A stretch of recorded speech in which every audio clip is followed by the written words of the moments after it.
الحمدللہ رب العالمین والصلاة والسلام علی سید الانبیاء والمرسلین اما بعد فاعوذ باللہ من الشیطان الرجیم بسم اللہ الرحمن الرحیم۔ الحمدللہ الہادی پروگرام میں درس قرآن کا سلسلہ جاری ہے اور مختلف موضوعات پر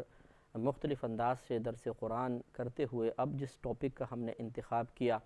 یا جس موضوع پر اب ہم آئے ہیں وہ اللہ تبارک و تعالیٰ کی ذات و صفات ہیں۔ اللہ تبارک و تعالیٰ کی ذات کے بارے میں ہم نے وضاحت کے ساتھ آپ کو عرض کیا کہ چونکہ نبی کریم صلی اللہ علیہ وسلم نے ذات باری تعالیٰ کے بارے میں غور و تفکر سے ہی منع فرما دیا، لہٰذا پہلی بات تو یہ کہ اس کی ذات کے بارے میں غور نہیں کرنا ہے۔ دوسری بات یہ ہے کہ اس کی ذات کا فقط اتنا ہی تصور رکھنا ہوگا، یعنی اگر ہم ذہن کے اندر ذات کا کوئی تصور لانے کی کوشش کریں باعتبار شکل کے تو یہ بھی منع ہوگا، کیونکہ نہ ہم نے اللہ کو دیکھا ہے، نہ نبی کریم صلی اللہ علیہ وسلم نے اللہ تبارک و تعالیٰ کی کوئی حیت یا شکل یا صورت کا بیان کیا یا حلیہ بیان کیا، اور نہ ہی اللہ تبارک و تعالیٰ کی مثل اس کائنات میں کوئی شے موجود ہے کہ جس کو دیکھ کر ہم اللہ تبارک و تعالیٰ کے بارے میں کوئی اندازہ کر سکیں۔ لہٰذا جس چیز کو نہ دیکھا ہو، نہ کسی نے اس کی صفات یا اس کے حلیوں کو بیان کیا، نہ اس کی مثل موجود ہو، تو یقینی سی بات ہے کہ اس کو تصور میں لانا پاسبل نہیں ہے۔ تو ایک تو نبی کریم صلی اللہ علیہ وسلم نے ذات باری تعالیٰ میں غور و تفکر سے منع کیا، بلکہ فرمایا کہ صرف اس کے صفات میں غور کرو، کیونکہ کوئی عقل اللہ تعالیٰ کی ذات کا ادراک نہیں کر سکتی۔ تو نہ غور و تفکر کرنا ہے اور نہ ذہن میں کوئی تصور لانے کی کوشش کرنی ہے۔ ہاں صرف اتنا تصور رکھ سکتے ہیں یا یہ نظریہ رکھ سکتے ہیں یا عقیدہ رکھ سکتے ہیں کہ اللہ تبارک و تعالیٰ موجود ہے اور اپنے علم اور اپنی قدرت کے اعتبار سے پوری کائنات کو گھیرے ہوئے ہے۔ علم کے اعتبار سے گھیرنے کا مطلب یہ ہے کہ وہ ذرے ذرے کا علم رکھتا ہے، اور قدرت کے اعتبار سے گھیرنے کا مطلب یہ ہے کہ پوری کائنات کے ذرے ذرے میں جس طرح چاہے، جیسا چاہے، جب چاہے وہ تغیر، تبدل، تبدیلی کسی بھی لحاظ سے پیدا کر سکتا ہے، اسے کوئی روکنے والا نہیں ہے۔ بس یہ تصور قائم رکھا جائے، اور اس کے بعد پھر اللہ تبارک و تعالیٰ کی موجودگی کا یقین قوی سے قوی تر کرنا بہت ہی زیادہ نافع ہے، جس کے لیے ہم بھی کوشش کر رہے ہیں، اور وہ آیات کریمہ آپ کی خدمت میں عرض کر رہے ہیں کہ جو اللہ تبارک و تعالیٰ کی موجودگی کی بہت بڑی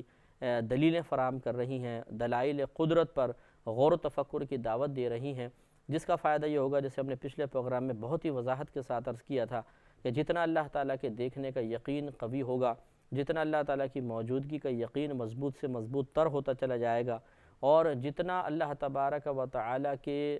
قادر مطلق اور اس کی قدرت کی وسعت کا احساس ہوتا چلا جائے گا، اتنا ہی انسان کا ایمان مضبوط ہوگا، اتنا ہی اس کا قلب شکوہ شکایت سے محفوظ ہوگا، اتنا ہی انسان خلوت و جلوت میں گناہوں اور ناجائز کاموں سے اپنے آپ کو بچتا پائے گا۔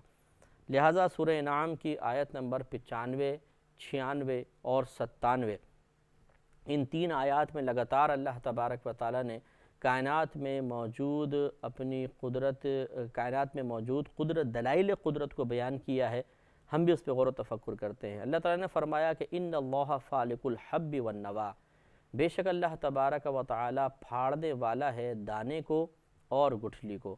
اس پہ میں کلام پچھلے پروگرام میں کر چکا ہوں کہ دانے کا پھٹنا دیکھیے، حیرت انگیز چیز ہے۔ اگر آپ غور و تفکر کریں، عقل حیران رہ جاتی ہے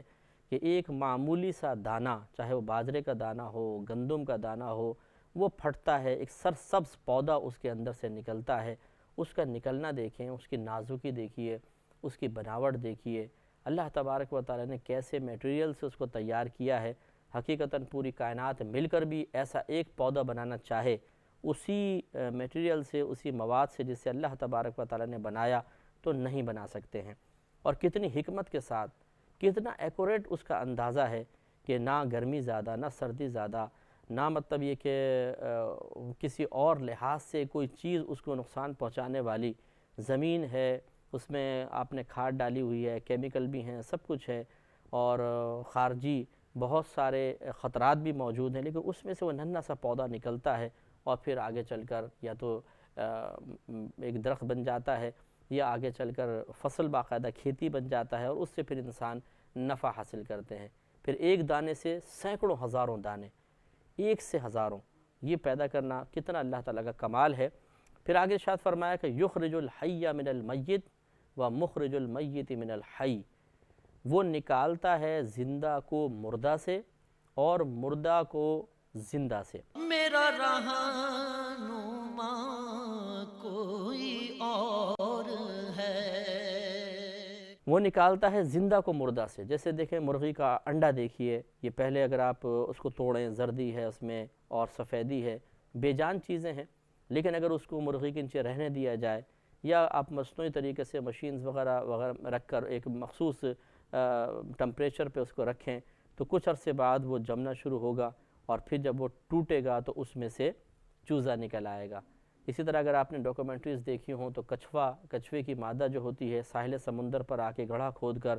سینکڑوں کی تعداد میں انڈے دیتی ہے۔ اسی طرح مگرمچھ کی فیمیل جو ہے، یہ بھی اس کی بھی یہی طریقہ ہوتا ہے کہ اللہ نے اس کو الہام فرمایا ہے، یہ ساحل سمندر پر یا دریا کے کنارے پر آتی ہے، زمین کھودتی ہے، اس پہ انڈے دیتی ہے، اس پہ پھر دوبارہ مٹی ڈال دیتی ہے، اور خود بخود اس مخصوص ٹمپریچر میں وہ بچے آہستہ آہستہ جو انڈے کے اندر موجود مواد تھا وہ آہستہ آہستہ سخت ہوتا جاتا ہے اور ایک حسین و جمیل بچے کی شکل میں تبدیل ہو جاتا ہے۔ اگر وہ مگرمچھ جو اس میں سے انڈے میں بنا ہے اسے آپ نکال کر دیکھیں، اللہ تبارک و تعالیٰ کی صنعت کا ایک بہترین نمونہ آپ کے ساتھ ہوگا۔ اسی طرح کچھوے کا بچہ چھوٹا سا، اس کی ایک چھوٹی سی دم بھی ہے، اس کا جسم ہے، ایک خول ہے، آنکھیں ہیں، اس کا منہ ہے، پیر ہیں، ناخن ہیں، ایک نظام ہضم ہے۔ کوئی آسان کام ہے اس طرح کی چیزیں بنانا؟ یقیناً، لیکن اللہ تعالیٰ کے لیے بہت آسان ہے، اور اس کی قدرت کی عظیم دلیل ہے کہ اس نے ایک مردہ چیز میں سے زندہ چیز کو باہر نکالا ہے، بڑا اس کا کمال ہے۔ اور اسی طرح اللہ نے فرمایا کہ وہ مردہ سے زندہ کو نکالتا ہے۔ جیسے مرغی ہے وہ انڈا دیتی ہے، تو یہ انڈا ایک مردہ ہے، جتنے جانور انڈے دے رہے ہیں یہ مردہ سے مراد بے جان چیز ہے، زندہ میں سے بے جان، اور بے جان میں سے زندگی پیدا کرتا ہے۔ یہ کتنا مطلب عجیب و غریب معاملہ ہے۔ اگر آپ اس پہ غور و تفکر کریں تو آپ کی عقل حیران رہ جائے گی۔ اگر آپ نے کوئی گھر میں پرندے پالے ہوں جنہوں نے باقاعدہ انڈے دیے ہوں اور پھر اس سے بچہ نکلتا ہے اور پھر ماں باپ سے فیڈ کرا کے بڑا کرتے ہیں، تو کس قدر حیرت انگیز نظام آپ کے سامنے ہوتا ہے، جو اللہ تبارک و تعالیٰ کی قدرت کی عظیم دلیل ہے کہ ان جانوروں کو کس طرح اللہ تعالیٰ الہام فرماتا ہے کہ انڈے کو سہنے کے بعد پھر ایک مخصوص وقت میں وہ انڈے میں ایک حرکت سی پیدا ہوتی ہے جو اس بات کا جانوروں کو احساس دلاتی ہے اب اس میں بچہ باقاعدہ بن چکا ہے، زندہ بھی ہو چکا ہے، اور اب وہ باہر آنا چاہتا ہے، اور پھر وہ مخصوص انداز سے اس کو ضرب لگاتے ہیں، انڈا ٹوٹتا ہے، بچہ باہر آتا ہے، پھر اسے کتنی مقدار میں فیڈ کروانی ہے، کم رہ گئی بھوکا مر جائے گا، زیادہ ہوئی تو معدہ اس کا قبول نہیں کرے گا، پھٹ جائے گا یا ہلاک ہو سکتا ہے بچہ، مخصوص مقدار میں اسے کھلانا ہے، چھوٹا سا ہے کتنا کھلانا ہے، درمیانہ ہوگا کتنا کھلانا ہے، بڑا ہوگا کتنا کھلانا ہے۔ یہ تمام چیزیں ہمیں تفکر کی دعوت دے رہی ہیں کہ اس جانور کی کس نے تربیت کی ہے، کون اسے سکھانے والا ہے۔ اگر بالفاظ وہ چھوٹا تھا پہلے اپنی ماں کو دیکھتا رہا ہوگا تو کیا دیکھنے سے چیز اتنی ایکوریٹ حاصل ہو جاتی ہے؟ انسان کے بچے بھی تو دیکھتے ہیں، ہم بھی تو دیکھتے ہیں، ہمیں ہر چیز اتنی پرفیکٹ طریقے سے تو حاصل نہیں ہوتی۔ ہم دیکھنے کے ساتھ ساتھ باقاعدہ سیکھتے ہیں، تھیوری پڑھتے ہیں، پھر پریکٹیکل کرتے ہیں اور بار بار کرتے ہیں، تب کہیں جا کر کچھ ہمیں سیکھنے کو ملتا ہے۔ لیکن جانوروں کی تربیت کا نظام براہ راست اللہ تبارک و تعالیٰ کی طرف سے ہے، اور ایسا عظیم نظام ہے کہ ہماری عقل حیران رہ جاتی ہے۔ تو اس پہ بھی غور کریں کہ وہ نکالتا ہے زندہ کو مردہ سے اور مردہ کو زندہ سے۔ ذالکم اللہ، یہ اللہ تبارک و تعالیٰ ہے۔ فَأَنَّا تُؤْفَكُونَ، اللہ تعالیٰ کو فار سے فرماتا ہے تو تم کہاں پھرتے چلے جا رہے ہو، اپنے منہوں کو کہاں پھیر رہے ہو؟ اس کا معنی ہوتا ہے تُؤْفَكُونَ کا کہاں اوندھے منہ گر رہے ہو، یعنی جب تم اتنی عظیم کائنات کے دلائل دیکھ رہے ہو، یعنی دلائل قدرت تمہارے سامنے ہیں، واضح ہیں، تو ان پہ غور و تفکر کرنے کے بعد بھی تم براہ راست پھر اللہ کی طرف متوجہ کیوں نہیں ہوتے؟ کیوں تم معبودان باطلہ کی طرف جاتے ہو؟ یہ تو انتہائی کم عقلی کی بات ہے۔ جب ایک اللہ تبارک و تعالیٰ اپنی قدرت کے عظیم دلائل قائم کر کے ان پہ غور و تفکر کی دعوت دے کر ان پہ غور و تفکر کی توفیق دینے کے بعد یہ تمہیں کہہ رہا ہے کہ اب صرف میری ہی عبادت کرو، کسی اور کی عبادت نہ کرو، تو پھر آخر وہ کون سی چیزیں ہیں جو دوسروں کی طرف مائل کرنے کا سبب بن رہی ہیں؟ انسان ایک لمحے کے لیے عقل سے سوچے تو صحیح، کیا کوئی دوسرا ایسا ہے جس نے کوئی چیز تخلیق کی ہو؟ کیا وہ تمہیں رزق دے رہا ہے؟ کیا وہ تمہیں کوئی مقام و مرتبہ دے رہا ہے؟ کیا وہ اس طریقے سے اس کی کوئی قدرت کے دلائل تم نے کہیں دیکھے ہوں؟ نہیں۔ تو جب سامنے والا بالکل صفر ہے اور یہاں پر سب کچھ موجود ہے، تو پھر آپ خود عقل سے سوچئے کہ انسان کو وہ مطلب اس کی اتنی بے عقلی کیوں اس پر غالب آ جاتی ہے، شیطان کیوں اتنا غالب آ جاتا ہے کہ وہ ان تمام حقیقتوں سے منہ موڑ کر اور باطل کی طرف بڑھ جاتا ہے اور اپنی آخرت کو برباد کر بیٹھتا ہے۔ مزید ارشاد فرمایا فالق الاصباح، وہ صبح کو پھاڑنے والا ہے۔ صبح کو پھاڑنے والا مطلب جب رات کا اندھیرا ہوتا ہے تو پھر آپ نے دیکھا ہوگا جس کو پو پھٹنا کہتے ہیں، اگر آپ نے کبھی پہاڑوں پر دیکھا ہو یا کہیں گاؤں میں جہاں وسیع میدان ہو، یا آپ نے کوئی ڈاکیومنٹری دیکھی ہو کہ رات چھائی ہوتی ہے، بالکل اندھیرا گھپ ہوتا ہے اور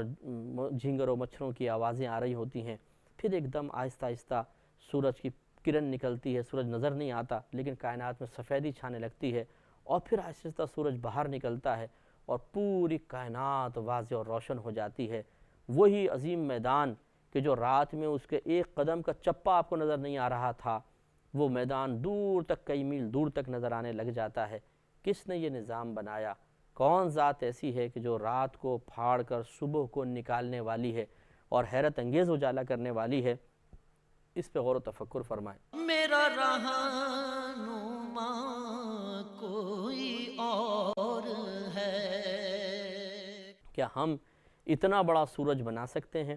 کیا ہم اتنا عظیم ایک نظام تیار کر سکتے ہیں کہ زمین کا رقبہ جو لاکھوں میل پر پھیلا ہوا ہے، اس کو ایک ساتھ روشن کرنے کے لیے ایک اتنی بڑی چیز بنا لیں کہ جس میں جو لائٹ یہاں تک پہنچے تو چپا چپا روشن ہو جائے اور ہر جگہ اس لائٹ کی وجہ سے ایک طاقت فراہم ہو، حیات ملے، زندگی ملے۔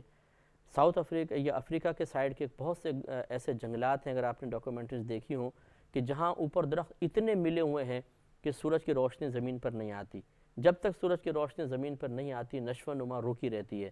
لیکن جب ان میں سے کوئی درخت گرتا ہے پرانا ہونے کے بعد، اور انہوں نے گرتے ہوئے بھی دکھایا، اور پھر سورج کی لائٹ زمین تک پہنچتی ہے، تو وہ کہتے ہیں کہ اس سے زندگی پیدا ہوتی ہے۔ اور پھر باقاعدہ دکھایا انہوں نے کہ جتنے بیج پڑے ہوئے تھے، جو زمین میں ان کی مطلب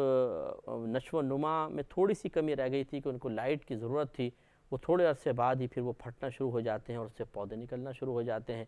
تو اتنی عظیم سورج کی روشنی کے اندر اللہ نے برکت رکھی ہے کہ یہ برکت کیا ہم اس طرح رکھ سکتے تھے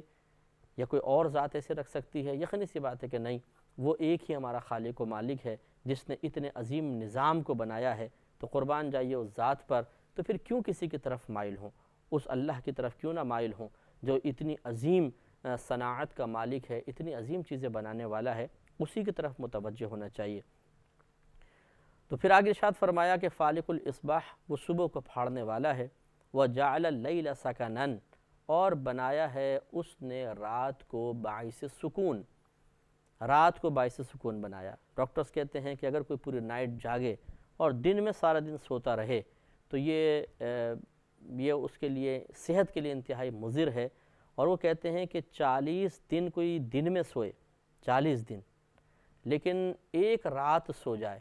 تو یہ ایک رات کا اس کے جسم پر پازیٹیو جو اثر ہے وہ ان 40 دنوں کے اندر دن میں سونے کے اثر سے کہیں زیادہ ہوتا ہے۔ یعنی اللہ نے چونکہ ایک چیز کو بنایا ہے، اللہ تبارک و تعالیٰ نے کائنات کو پیدا کیا ہے، لہٰذا یقیناً اللہ تبارک و تعالیٰ نے رات میں سکون رکھا ہے، اور رات کی نیند دن کی نیند یعنی دن کی نیند رات کی نیند کی جگہ کبھی بھی نہیں لے سکتی ہے۔ رات میں ایک رات انسان سکون سے سو جائے،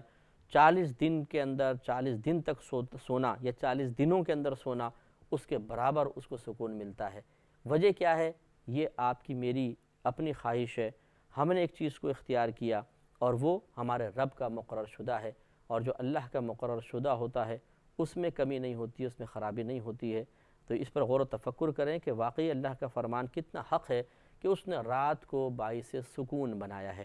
جب آدمی رات میں گھر پہنچتا ہے تھکا ہارا، اپنے گھر والوں کے ساتھ ہوتا ہے تو کتنی پیاری نیند آتی ہے اور بڑی پرسکون نیند آتی ہے، خصوصاً سردیوں کے اندر آپ دیکھیے جب آدمی گرم بستر کے اندر ہوتا ہے، رضائی وغیرہ اوڑھ دیتا ہے تو خود بخود آنکھیں بوجھل ہونا شروع ہو جاتی ہیں اور بڑے سکون کے ساتھ انسان سوتا ہے۔ تو اس سکون کو کس نے پیدا کیا؟ کیا یہ اتفاقی طور پر ہے؟ تو اگر اتفاقی طور پر ہے تو ایسا سکون دن میں کیوں نہیں مل جاتا؟ دن میں کیوں اس طرح کا سکون حاصل نہیں ہوتا؟ لیکن یقینی سی بات ہے رات میں سکون چونکہ اللہ نے رکھا ہے اس کی برکت کچھ اور ہے۔ دن کے اندر تلاش سکون ہماری اپنی پیداوار ہے، یا ہم اس دن کو رات کے قائم مقام کرنے کی کوشش کرتے ہیں تو وہ برکات حاصل نہیں کر پاتے جو رات کی نیند میں ہوتی ہیں۔ مزید آگے ارشاد فرماتا ہے وَالشَّمْسَ وَالْقَمَرَ حُسْبَانًا ذَلِكَ تَقْدِيرُ الْعَزِيزِ الْعَلِيمِ۔ ارشاد فرمایا کہ سورج اور چاند حسباناً یہ حساب کا ذریعہ ہیں، ذالک یہ تمام معاملہ تقدیر العزیز العلیم غالب علم والے کا مقرر شدہ ہے۔ یعنی سورج اور چاند کو اللہ تبارک و تعالیٰ نے باعث حساب قرار دیا، کیونکہ ہم اس سے اندازہ کرتے ہیں، دنوں کا اندازہ کرتے ہیں، مہینے کے آغاز کا یعنی چاند سے جیسے ہے، اور شمسی مہینے بھی ہوتے ہیں، قمری مہینے بھی ہوتے ہیں۔ ہم لوگ قمری مہینوں کو اسلامی لحاظ سے قمری مہینوں کو فالو کرتے ہیں، ویسے شمسی مہینوں کے حساب سے تقریباً دنیا کا نظام آج کل چل رہا ہے، تو ہم یہ سورج اور چاند سے یقیناً اپنا حساب مقرر کرتے ہیں۔ حساب وہی مقرر کیا جائے گا جب ایک چیز ایکوریٹ طریقے سے چل رہی ہوگی۔ اگر ایسا ہوتا کہ سورج کا نظام مقرر شدہ نہ ہوتا، چاند کی گردش کا نظام بالکل پہلے سے طے شدہ نہ ہوتا، تو کبھی تو چاند ایک دم اپنی مرضی سے کسی دن نکلتا، کسی دن نہ نکلتا، کبھی بڑا نکل جاتا، چھوٹا نکل جاتا، یا کبھی تو اس میں تبدیلی آتی، کوئی چینجنگ آتی، سورج کے نکلنے میں، زوال کے ٹائم ہونے میں، غروب ہونے میں کوئی تبدیلی ہوتی۔ ایسا نہیں ہے، بلکہ اللہ تبارک و تعالیٰ نے ان دونوں کو حکم دے دیا ہے، خاص وقت پہ نکلو، خاص وقت پہ ڈوبو، اور خاص وقت پہ بڑے ہو، خاص وقت پہ چھوٹے ہو، خاص وقت پہ تمہاری روشنی میں بہت تیزی ہوگی، خاص وقت میں تمہاری روشنی میں کمی ہوگی، تاکہ لوگوں کو اندازہ کرنے میں دشواری نہ ہو۔ جب ایک چیز ایکوریٹ اپنے طریقے سے چل رہی ہوتی ہے تب ہم اس سے صحیح اندازہ کر سکتے ہیں، اور اگر وہ چیز خود مختلف انداز اختیار کر رہی ہو اور اس میں ایک سلیقہ، ایک نظام، ایک تنظیم نظر نہ آئے، اس میں کسی چیز کا استمرار اور دوام نظر نہ آئے، تو ہم کیسے اندازہ کر سکتے ہیں؟ مثال کے طور پر آپ کے اطراف میں پڑوس میں ایک دودھ والا ہے، ٹھیک 8 بجے آ کر وہ دروازہ بجاتا ہے اور کبھی بھی وہ ناغہ نہیں کرتا ہے، تو یہ ہوتا ہے کہ فطری لحاظ سے ہمیں ایک اندازہ ہو جاتا ہے، مطلب ہم اس سے ایک ربط پیدا کر لیتے ہیں۔ مثال کے طور پہ آپ بیٹھے ہیں، کسی نے کہا جی چلیں 8 تو نہیں بج گئے، آپ کہیں گے نہیں ابھی ٹھہر جاؤ، میں پتہ ہے کہ 8 بجے دروازہ برابر والوں کا بجے گا، دودھ والا بجاتا ہے، پھر نکلیں گے، وہ 8 بج چکے ہوں گے، تو آپ ٹائم نہیں بھی دیکھیں گے تو پھر آپ اس کے دروازہ بجاتے ہی آپ کہیں گے ہاں 8 بج گئے۔ تو اگر وہ دودھ والا ایک ایکوریٹ ٹائم پر نہ آتا، کبھی 7:30، کبھی 7:15، کبھی 8، تو کبھی بھی آپ اس کے دستک دینے کو اپنے لیے ایک معیار نہ بناتے۔ تو یہی معاملہ یہاں پر ہے کہ اگر سورج اور چاند ان کی گردش کے اندر مختلف اوقات میں فرق رہتا تو ہم کبھی بھی اس کو اپنے لیے حساب کا ذریعہ نہ بنا سکتے، لیکن جب اللہ تبارک و تعالیٰ خود بیان فرما رہا ہے کہ ہم نے انہیں حساب کا ذریعہ بنایا ہے تم تاکہ ان سے حساب کر سکو، تو اس کا مطلب یہ ہوا کہ کائنات میں ان کی گردش ایک مخصوص طریقے سے جاری و ساری رہے گی، اور یہ کبھی بھی اس گردش کے اندر فرق نہیں آ سکتا۔ اس سے اللہ تعالیٰ کی قدرت کا عظیم احساس حاصل کرنا کوئی مشکل نہیں ہے۔ اللہ تعالیٰ ہم سب کو اس کی توفیق عطا فرمائے، آمین۔ وآخر دعوانا